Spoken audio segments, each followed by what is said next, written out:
All right, so far this week, we drank weird things like That's cocktail sauce and Worcestershire sauce. What he said. Is that how you say it? I can never say that. All right, we've been told to slow down by a rock star, no less, and we've celebrated our moms. And the week isn't even finished because we have to get to this guy. It's never too early to start looking towards the weekend. Sean Collier is here with his weekend guide. And Sean, you have movies, you have comedy, and beer. So where do you want to begin?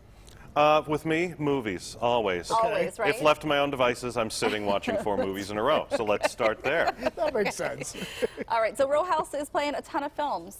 Yes, they always have a great theme out there. Every week, every Friday, they start a new theme. I love this one a lot. It's Banned Books and Movies Week. We talk about Banned Books Week a lot, some of the books that are challenged that usually just for naughty words. People are worried about the naughty words in most books. Well, this is a book that is a film based on a book, rather, Persepolis, you're seeing right now, that has been challenged recently, but it's such a great and such an essential story, a great story for teen readers. It's about a young woman growing up in revolutionary era Iran. Her family moves to France. They have to figure out their life as immigrants there.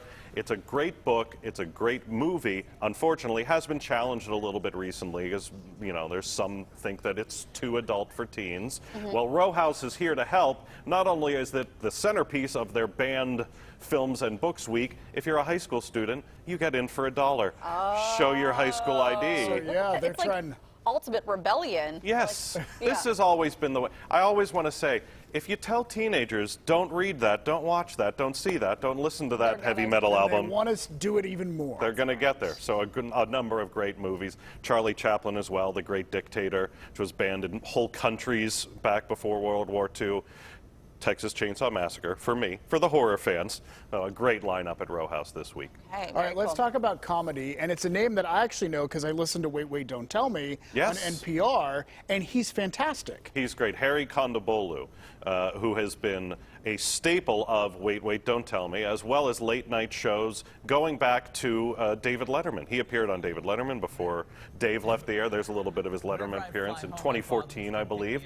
One of many late night shows he's appeared on. He also made a documentary about The Simpsons called The Problem with Apu. That's kind of about how Indians and Indian Americans responded to that character.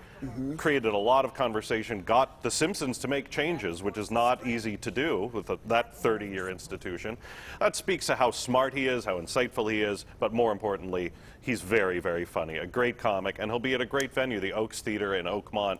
Well, I've performed there a number of times. It's a great space for comedy. It's the historic building with the big stage. That's great. And you get a night out in Oakmont. You can get, cool.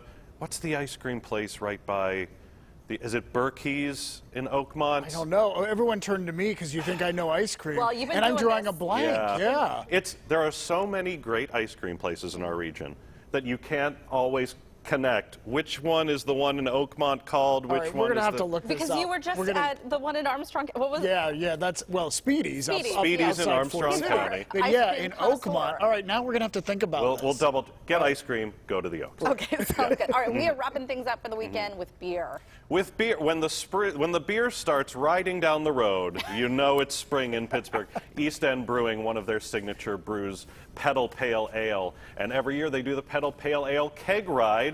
They hook some kegs of freshly brewed beer to the back of some bicycles, get a bunch of their friends, and take a nice Saturday morning bike ride to an unannounced, it's a little bit of a surprise, nearby bar or restaurant. And when you all get there, you get the beer. Oh. You get the beer and you get a nice glass to take it home. It's such a cool springtime tradition. And it benefits charity as well. It benefits a great nonprofit called Jeremiah's Place. Register in advance. You have to register by tomorrow afternoon so they know how many people are coming. But then you'll get a workout. You'll get beautiful spring weather, maybe, Ron? Yeah. And you'll get a beer at the end. I really want to get, what are we getting? Ron is...